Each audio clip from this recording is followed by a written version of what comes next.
Now types of audit has been bifurcated into two parts. First one is what? Statutory audit. Second one is what? Non-statutory audit. Remember it, everyone. Statutory audit. Second one is what? Non-statutory audit. Okay. Now statutory audit means what? What is statutory audit? Statutory audit means compulsory. आपको कराना ही है. You have to do it. Right? You have to get your accounts audited. You have to get your financial statement audited. That is what statutory audit. Compulsorily you have to do it. Compulsory audit. And non-statutory means voluntary. If you want to do, you can do it. मतलब ये compulsory नहीं है, but voluntary है, आपके ऊपर depend करता है. Right? So देखो.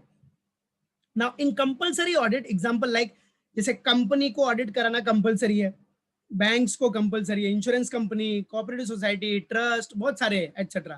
बट नॉर्मली 2-3 एग्जांपल याद रखो, है तो बहुत सारे इसमें. ठीक है. तो कंपलसरी ऑडिट, अभी देखो कंपनी को ऑडिट कराना कंपलसरी है ना? कंपलसरी है कि नहीं? यस यस बेटा प्राची, वेरी गुड. सो कंपलसरी है, याद रखो. कंपनीज को, बैंक्स को, इंश्योरेंस कंपनी को, इलेक्ट्रिसिटी कंपनी को, कोऑपरेटिव सोसाइटी एटसेट्रा. सो कंपलसरी ऑडिट मतलब आपको ऑडिट कराना ही है, आपको एक्सटर्नल ऑडिटर अपॉइंट करना ही पड़ेगा. That is what compulsory audit, याद रखो. और नॉन स्टैट्यूटरी मतलब ये कंपलसरी नहीं है, बट डिपेंड्स ऑन यू. आपको कराना है, करा सकते हो, वॉलंटरी है, बराबर, आपकी इच्छा के ऊपर. Like audit of soul trader या पार्टनरशिप फर्म, बराबर है. लेकिन याद रखो वॉलंटरी में भी अगर गवर्नमेंट चाहे तो करवा सकती है, बराबर है. अगर कुछ ऐसा इन्वेस्टिगेशन करना हुआ या फिर ऐसा कुछ करना हुआ तो गवर्नमेंट अपना कैग पता है ना, CAG, ठीक है, उसके थ्रू करवा भी सकती है. बट इनका क्या होता है? वॉलंटरी होता है, कंपलसरी नहीं होता. ठीक है. नॉन स्टैट्यूटरी ऑडिट मतलब non statutory audit means voluntary audit, like soul trader, partnership firm, ये सबका. ठीक है. तो मेन याद रखो बेटा टाइप्स ऑफ ऑडिट में statutory, non statutory. Statutory means compulsory, non statutory means voluntary. आपको करना है तो करवा सकते हो, यहां आपके ऊपर नहीं चलेगा, आपको कराना ही पड़ेगा. You have to do it, आपको ऑडिट कराना ही पड़ेगा. That is what compulsory. Statutory audit, statutory audit, मालूम पड़ गया? तो याद रखना ये टाइप्स ऑफ ऑडिट है बेटा. नाउ अब देखो कंडक्ट ऑफ ऑडिट. क्या बेटा? कंडक्ट. तो ये सबको याद रहना चाहिए, इसमें से ऑब्जेक्टिव क्वेश्चन आएगा. ऑब्जेक्टिव क्वेश्चन तो बनेगा ही ना यार, MCQ आराम से बनता है इसमें से. ठीक है. तो अच्छे से याद रखना, भूलना नहीं. चलो, कंडक्ट ऑफ ऑडिट. नाउ अब इसमें से भी ऑब्जेक्टिव क्वेश्चन बन सकता है, नॉर्मल सी बात है. कंडक्ट ऑफ ऑडिट में देखो, audit can be classified on the basis of method और अप्रोच. ठीक है. ऑडिट को हम क्लासिफाई करते हैं on the basis of method और अप्रोच या कंडक्ट. दिख रहा है? Into what? सबसे पहला, audits can be classified on the basis of method और अप्रोच इनटू 4 टाइप्स है. Normally generally audit can be classified on the basis of method और अप्रोच. जो भी कंडक्ट है ऑडिट का वो क्या है बेटा? ऑडिट आप कंटिन्यूअस करवा सकते हो. सेकेंडली फाइनल ऑडिट, ये सबसे मेन ऑडिट है, फाइनल ऑडिट. क्या? This is very important. ये आगे आप पढ़ोगे, देखो इधर किधर गया फाइनल ऑडिट, ये रहा, दिख रहा है? फाइनल ऑडिट या एनुअल ऑडिट बोलते हैं इसको, बराबर है, फाइनल या एनुअल. और ये इंपॉर्टेंट ऑडिट यही होता है नॉर्मली. ठीक है. ये कॉमन है ना सबके लिए. फाइनल ऑडिट, कंटिन्यूअस ऑडिट तो क्या बड़े बड़े बिजनेस ऑर्गेनाइजेशन को करना है, ठीक है, वो करवाना चाहे करवा सकते हैं कंटिन्यूअस, क्योंकि उनके पास अच्छा फंड है. कंटिन्यूअस ऑडिट करना क्या खाने का काम है? उसमें पैसा लगता है भाई. कंटिन्यूअस, बराबर है, आएगा ऑडिटर, हमेशा आएगा, आपका ऑडिट करेगा तो उसमें अमाउंट लगता है. Conduct of audit, it has been classified into 4 parts. That is what? Continuous audit, final audit, और इसको क्या बोल सकते हो आप? Annual audit, right. Then interim audit, और फाइनली बैलेंस शीट ऑडिट. ठीक है. तो step by step we will going to study each, बराबर. तो चलो, सबसे पहला है बेटा आपका the very first one is what? Continuous audit. देखो अभी ऑडिट आपने इनिशियली सब पढ़ लिया. देखो स्टार्टिंग का पार्ट बहुत इंपॉर्टेंट है, इसलिए उस पर ज्यादा फोकस किया मैंने, क्योंकि वो बेस है. वहां से नहीं समझा ना तो आगे बहुत दिक्कत होगी, मालूम पड़ा? इसलिए उसके ऊपर ज्यादा टाइम दिया, क्योंकि वहां बेस अगर क्लियर हो गया ना तो उसके बाद सब पॉइंट्स फटाफट देखना ही है और कुछ नहीं है. बेस क्लियर तो आगे का फटाफट समझेगा, याद रखो. तो कंटिन्यूअस ऑडिट, अभी देखो कितना फटाफट समझेगा यहाँ, कंटिन्यूअस ऑडिट मतलब कंटिन्यूअसली करना. So continuous audit means what, an audit at regular intervals throughout the accounting year. Continuously audit कर रहे हो आप, ईयर एंड होने का इंतजार नहीं करोगे. ईयर एंड मतलब 31 मार्च खत्म होता है ना, उसके बाद ऑडिट स्टार्ट होता है. जब फाइनेंशियल ईयर एंड होगा तो ऑडिट स्टार्ट होता है, वो ऑडिट बोलते हैं उसको फाइनल ऑडिट या एनुअल ऑडिट बोलते हैं, राइट. मालूम पड़ा कि नहीं.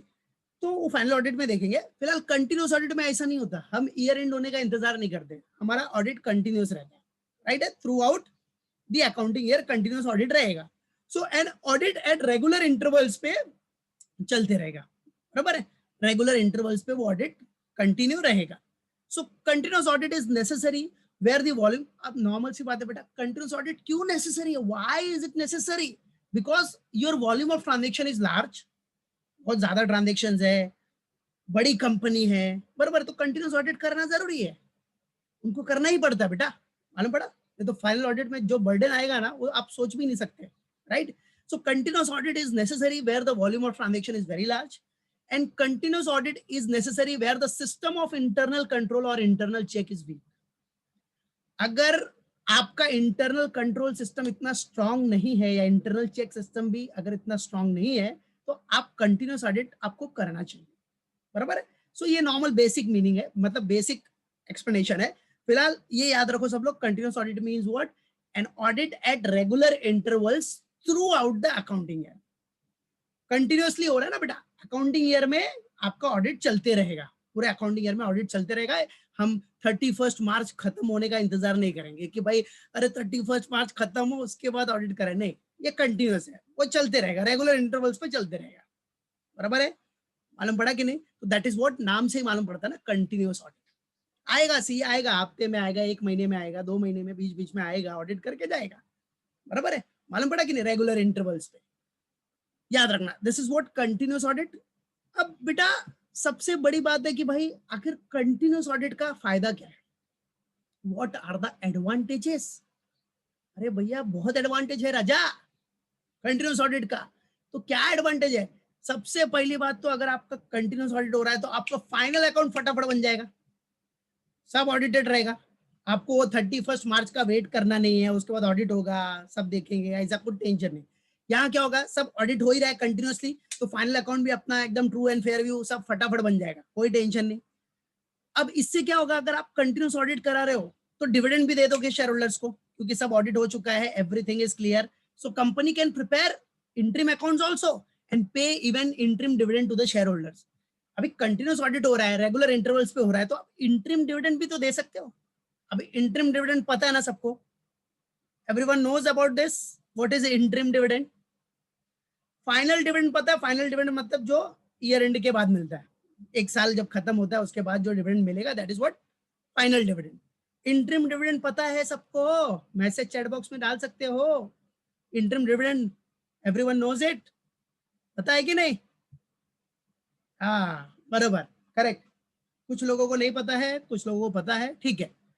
तो कुछ लोगों को नहीं पता है तो मैं बता देता हूँ बेटा. इंटरिम डिविडेंड है ना, क्या होता है, 6 महीने में मिलता है, 6 मंथ्स, बराबर है. 6 महीने में जो डिविडेंड मिलेगा ना, बराबर है, उसको बोलते हैं इंटरिम डिविडेंड. समझा. 2 एनुअल जनरल मीटिंग के बीच में जो डिविडेंड मिलता है, दैट इज व्हाट इंटरिम. तो समझने के लिए याद रखो, 6 महीने में जो डिविडेंड मिलेगा ना, साल के बीच में 6 मंथ्स में जो डिविडेंड मिलेगा, दैट इज व्हाट इंटरिम, बराबर है कि नहीं. तो अब बेटा 6 महीने के, देखो आपका ईयर, अभी देखो आपका ईयर स्टार्ट हुआ 1 अप्रैल, समझो अभी कभी स्टार्ट हुआ, 1 अप्रैल 2020 से स्टार्ट हो गया, बराबर है. अब डिविडेंड नॉर्मली क्या, 31 मार्च 2021 खत्म होगा, उसके बाद डिविडेंड का डिक्लेरेशन होगा, मतलब डिविडेंड पेमेंट होगा सब. बट अगर आपका कंटिन्यूअस ऑडिट है, तो आप कंटिन्यूअस ऑडिट है तो सब कुछ ऑडिट हो ही रहा है आपका थ्रू आउट द ईयर. तो आप चाहो तो अगर आपको अच्छा बेनिफिट हुआ है तो आप अर्ली डिविडेंड भी दे सकते हो ना शेयर होल्डर को. आप क्या कर सकते हो, उनको डिविडेंड भी दे सकते हो, इंटरिम डिविडेंड दे सकते हो. अभी इंटरिम डिविडेंड देखो 30 सितंबर गया ना, 6 मंथ्स हुआ ना, तो दे सकते हो ना अभी इंटरिम डिविडेंड. अभी तो आज जो डेट चल रही है, बराबर है, 15 अक्टूबर, उसके हिसाब से आप इंटरिम डिविडेंड तो दे ही सकते हो. 30 सितंबर हो गया, 6 मंथ्स का एंड हो गया, तो आपने रिपोर्ट बनाई होगी अपनी, क्वार्टरली रिपोर्ट बनाई होगी, सेकंड क्वार्टर का रिपोर्ट आया रहेगा, तो उसके बेसिस पे आप क्या कर सकते हो, डिविडेंड भी दे सकते हो। तो कंटिन्यूस ऑडिट का यही बेनिफिट है बेटा कि ऑडिटेड है, सब कुछ है, तो आप अर्ली डिविडेंड भी दे सकते हो शेयर होल्डर को। यस, 6 मंथ्स मतलब मिडल ऑफ द ईयर में। वेरी गुड बेटा, ठीक है, याद रखो 2 बार देना पड़ता है, राइट, करेक्ट, शाबाश, क्लियर, याद रखो। तो पहला एडवांटेज क्या हो गया, क्विक प्रिपरेशन ऑफ फाइनल। और याद रखो बच्चों लोग, पॉइंट्स आपका मिस मत करना, पॉइंट वेरी इंपॉर्टेंट है, समझा कि नहीं, पॉइंट दिमाग में रखना। Early dividend to share holders हो गया। थर्ड क्या बेटा, ये तो कॉमन सी बात है, अप टू डेट अकाउंट्स तो होना ही है, कंटिन्यूस ऑडिट हो रहा है तो आपका अकाउंट्स अप टू डेट ही रहेगा ना बेटा। और up to date accounts for home, banks और इन्वेस्टर्स, बराबर है। अभी देखो आपका अकाउंट्स अप टू डेट है, तो for taking decisions regarding loans and investments, loans और इन्वेस्टमेंट्स के लिए भी आप डिसीजन ले सकते हो, और जो बैंक्स है वो भी डिसीजन ले सकता है, क्योंकि आपका अकाउंट अप टू डेट है ना, बराबर है, आपका अकाउंट अप टू डेट है, तो उसके बेसिस पे वो डिसीजन लेगा कि लोन देना है कि नहीं देना है, बराबर है। So this is what up to date accounts है। और इससे कंटिन्यूस ऑडिट रहेगा, तो सबसे बड़ा बेनिफिट मैंने बताया ना, चेक ऑन एम्प्लॉइज, एम्प्लॉइज पे भी चेक कंटिन्यूसली रहेगा, मोरल चेक भी रहेगा उनके ऊपर। इससे एरर्स एंड फ्रॉड्स प्रिवेंट होंगे।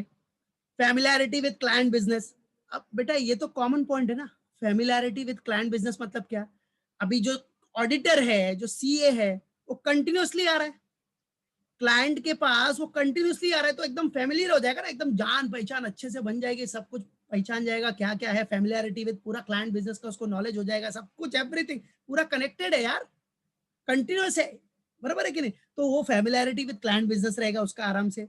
और इसमें क्या होगा, थॉरो ऑडिट तो रहेगा ही, थॉरो मतलब कंप्लीट ऑडिट, कंटिन्यूसली कर रहे हो तो आप पूरा ऑडिट करोगे, थॉरो ऑडिट रहेगा बेटा।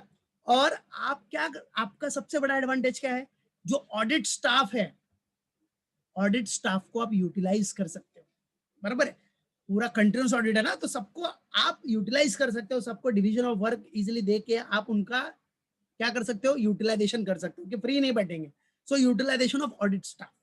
तो ये 8 पॉइंट्स है, सबको याद रहना चाहिए बच्चा। क्या क्या पॉइंट्स हो गया, क्विक प्रिपरेशन, याद रखो एडवांटेज ऑफ कंटिन्यूस ऑडिट, क्या एडवांटेज हो गया, quick preparation of final accounts, early dividend to share holders, up to date accounts for banks and investors, check on employees, बराबर है, check on employees, prevent errors and frauds, familiarity with client business, thorough audit, thorough मतलब complete, हाँ, thorough means Gaurav नहीं, thorough, thorough audit, गौरव तो अपना बैठा है ना लेक्चर में, यस गौरव, ठीक है, थॉरो ऑडिट। और लास्ट में क्या है, utilization of audit staff.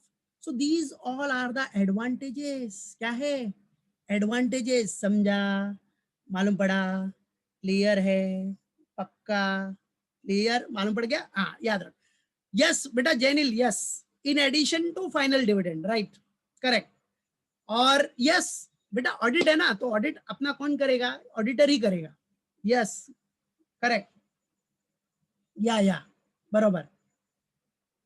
Now see disadvantages of continuous audit, what are the disadvantages या लिमिटेशंस, क्या है कंटिन्यूअस ऑडिट का। सबसे पहली बात तो एक्सपेंसिव है, अब ऑडिटर आएगा थ्रू आउट द ईयर, बराबर, एक रेगुलर इंटरवल पे आएगा, तो क्या फ्री में आएगा, पैसा तो चार्ज तो उसका रहेगा ही ना। तो कंटिन्यूस ऑडिट करोगे तो खर्चीला हो जाएगा, एक्सपेंसिव हो जाएगा, ज्यादा फीस पेमेंट करना पड़ेगा आपको, दैट्स इट। तो एक्सपेंसिव होता है बेटा ये, मालूम पड़ा। और सेकेंडली क्या बोलता है, सेकेंड डिसएडवांटेज क्या है इसका, ऑडिट इन इंस्टॉलमेंट में ऑडिट होता है, एक स्ट्रेच में नहीं होता। फाइनल ऑडिट में क्या होता है, एक ही स्ट्रेच में बैठते हैं ऑडिटर, जो भी ऑडिटर रहेगा एक ही स्ट्रेच में अपने स्टाफ को लेके बैठेगा, 2-3 महीना जितना टाइम लगेगा सब करके हटाएगा, बराबर। इधर क्या होता है, बीच बीच में आएंगे, हाँ ये सब देखेंगे, ये सब देखेंगे। ऑडिट इन मतलब कंटिन्यूस ऑडिट में आपका ऑडिट इंस्टॉलमेंट में हो रहा है, राइट। सो क्या बोल रहा है बेटा, the audit work is done at intervals and not at one go. The queries during last visit may remain unsolved. It is difficult at each visit to take up the work precisely at the stage of last visit. तो इसमें क्या होता है, instalment में audit होता है, तो sometimes क्या होता है, समटाइम्स ऐसा होता है कि बेटा जो क्वेरी होती है ऑडिट के टाइम पे, जो क्वेरी आपको आप लिखते हो कि भाई ये क्वेरी है, ये सब क्वेश्चन अपने को करना है, बराबर। तो query during the last visit का जो क्वेरी है वो हो सकता है मे रिमेन अनसॉल्व हो रहे हैं, मालूम पड़ा। सो डिफिकल्ट हो जाता है ईच विजिट में to take up the work precisely, right है। तो audit in installment, audit in installment होना भी एक क्या हो गया है इधर, देखा जाए तो एक लिमिटेशन है। अब ये लिमिटेशन को सीए क्या कर सकता है, इसका प्रिकॉशन भी ले सकता है आराम से, कि वो सॉल्व करे, जो भी लास्ट विजिट में रहेगा इंस्टॉल्ड उसको क्लियर करना है, सिस्टम बनाना है, कर सकता है। बट फिलहाल ये याद रखो एक लिमिटेशंस है, कई बार ऐसा होता है ऑलरेडी इंस्टॉलमेंट होने की वजह से ये होता है, राइट है, कि जो क्वेरीज है लास्ट विजिट का मेरे में अनसॉल्व, फिर वो लोग अपना दूसरा सेक्शन ऑडिट करना चालू कर देते हैं, बराबर है कि नहीं। तो एक्सपेंसिव तो है, ऑडिट इन इंस्टॉलमेंट होता है, और errors and frauds in books already checked. अब क्या होता है कंटिन्यूस ऑडिट में, सीए ने कंटिन्यूस ऑडिट कर रहा है रेगुलर इंटरवल पे, तो एरर्स एंड फ्रॉड तो चेक कर लिया उसने। अब क्या होता है कि if an employee changes some figures in the books already check, book तो ऑलरेडी चेक हो गई है, फिर एम्प्लॉय क्या करेगा, अगर उसमें फिगर कुछ उसने चेंज कर दिया या फिर जैसा भी है उसने कुछ ऑल्टर कर दिया, बराबर है, ऑलरेडी चेक, तो उसमें अगर उसने कुछ चेंज किया, मालूम पड़ा, देखो इधर दिया मैंने, if an employee changes some figures in the books already checked by the auditor during his earlier visit, it would be difficult to detect such errors and fraud subsequently। कर सकते हैं ना यार, कर सकते, करते ही है यार, कंटिन्यूस ऑडिट में तो होता ही है ना, कि भाई ऑडिटर ने ये विजिट में गया, नेक्स्ट विजिट आने से पहले वो क्या करता है, एम्प्लॉय उसमें कुछ चेंजेस कर देता है, बुक्स में सम फिगर चेंज करके एरर्स एंड फ्रॉड्स कर सकता है, यस बराबर है। ये भी कंट्रोल कर सकता है सीए, कि बुक्स जो चेक हो चुकी है उस पर किसी का अप्रोच नहीं होना चाहिए, उस पर किसी का एक्सेस नहीं होना चाहिए, इसको भी बचा सकते हैं। तो उसके लिए एक पूरा सिस्टम होता है, बराबर, अगर वो सिस्टम फॉलो करेगा ना, तो इसमें से जो भी डिसएडवांटेजेस है वो बचा सकता है। ये वाला डिसएडवांटेज तो नहीं बचा सकता भाई, ये तो एक्सपेंसिव, कॉमन सी बात, ये तो नॉर्मल है, ये तो देना ही पड़ेगा, सीए आ रहा है रेगुलर इंटरवल पे आ रहा है तो देना पड़ेगा। बाकी ये सब आप, ये जो डिसएडवांटेज है ऑडिट इंस्टॉलमेंट्स का, एरर्स एंड फ्रॉड्स का, ये सब आप मैनेज करके अच्छे से कंपनी को बता के आप बचा भी सकते हो, अपना बेस्ट करके उसको क्या कर सकते हो, कंट्रोल भी कर सकते हो। समझा कि नहीं, क्या कर सकते हो बेटा, कंट्रोल कर सकते हो, मालूम पड़ा बेटा। साहिल सुनो, कंपनी जो है, बराबर है, एक्सटर्नल ऑडिटर अपॉइंट करना कंपनी को कंपलसरी है, याद रखना, बराबर है कि नहीं। हायर कैसे करेगा, वो तो फीस पे रहेगा ना, एक्सटर्नल ऑडिटर कभी हायर नहीं होता बेटा, मालूम पड़ा, उसको आप अपॉइंट करते हो, वो कंपलसरी है, मालूम पड़ा, उसको आप अपॉइंट करोगे, वो आएगा, वो आपका कंटिन्यूसली ऑडिट करेगा, मालूम पड़ा कि नहीं, समझा कि नहीं। और इंटरनल जो ऑडिटर है, जो कंपनी के एम्प्लॉय है, जो ऑडिटर, जो सीए कंपनी का एम्प्लॉय है, उसको भी मैनेजमेंट लगा सकता है ना, उसको भी मैनेजमेंट बोल सकता है भाई आप भी ऑडिट करते रहो कंटिन्यूसली, मालूम पड़ा कि नहीं। बट वो क्या है, वो इंटरनल ऑडिटर है, वो सीए इंटरनल ऑडिटर है, तो इंटरनल ऑडिटर भी चेक कर सकता है, अपना अकाउंट सब कुछ मेंटेन रखेगा, लेकिन जब तक एक्सटर्नल का अप्रूवल नहीं मिलेगा तब तक कुछ होगा नहीं, समझा कि नहीं, तब तक कुछ भी नहीं होने वाला, मालूम पड़ा। तो एक्सटर्नल ऑडिटर अपॉइंट किया जाता है, मालूम पड़ा, वो अपॉइंट करना कंपलसरी है, समझ गया, वो कंटिन्यूसली आएगा, एक रेगुलर इंटरवल पे देखेगा, तो उसका काम बच जाता है ना, फाइनल ऑडिट में फटाफट हो जाएगा, मालूम पड़ा। और याद रखो ये एक्सटर्नल ऑडिटर है, इंटरनल ऑडिटर तो कंपनी का रहेगा वो अलग है, क्या कंपनी का जो इंटरनल ऑडिटर रहता है वो तो डिफरेंट है, वो जो सीए है कंपनी का, वो एम्प्लॉय है, वो भी ऑडिट करेगा, तो मैनेजमेंट खुद बोलेगा भाई ऑडिट करके रख, ताकि बाहर वाला सीए है उसका काम कम हो जाए, उसका काम कम हो जाए, बराबर, उसको फीस भी कम देना पड़े, समझे कि नहीं, याद रखो। तो ये हो गया बेटा अपना errors and frauds in books already check.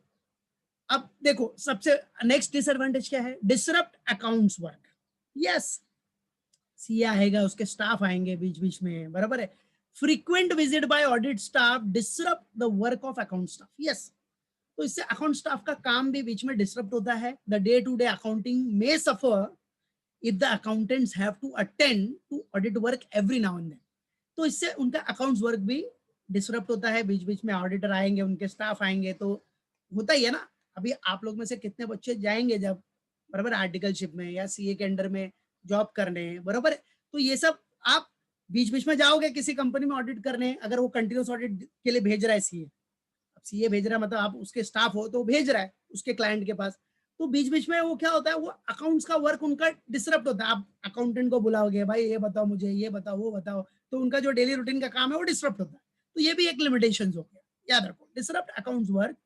और क्या बोल रहा है, अनड्यू रिलायंस ऑन ऑडिटर्स, क्या, अनड्यू रिलायंस ऑन ऑडिटर्स, ठीक है, the client and the accountant में become unduly dependent upon the auditor. अब इसमें क्या होता है, इसमें कंटिन्यूस ऑडिट में आप ऑडिटर को ही सब कुछ मान लेते हो, भाई ऑडिटर है हमारा भगवान है, हमारे लिए सब कुछ है, हम उसके ऊपर पूरा भरोसा करते हैं। तो क्लाइंट और अकाउंटेंट में become unduly dependent upon the auditor, जो करेगा वो ऑडिटर ही करेगा, सब कुछ बताएगा, जैसा रहेगा हमको सजेशन देगा। इवन स्मॉल रूटीन मैटर के लिए भी आप ऑडिटर को रेफर कर देते हो कि सर इसका इसका क्या रहेगा, ये सब इसका देख लीजिए ना, ये बराबर है। तो अनड्यू रिलायंस ऑन ऑडिटर बन जाता है। तो ये भी एक आदत खराब हो जाती है ना भाई, अनड्यू रिलायंस ऑन ऑडिटर, सब ऑडिटर के ऊपर, स्मॉल मैटर्स के लिए भी ऑडिटर्स के ऊपर डिपेंड हो जाओगे, रेफर करोगे तो मतलब नहीं है, समझा। आ रहा है कंटिन्यूस ऑडिट है, मतलब छोटे छोटे मैटर को भी आप अकाउंट्स के मैटर या फिर ऐसे जो भी फाइनेंस के मैटर है वो डिस्कस करना चालू कर दोगे, नहीं ऐसा नहीं, वो नहीं, वो भाई वो ऑडिट कर रहा है यार, बराबर है कि नहीं।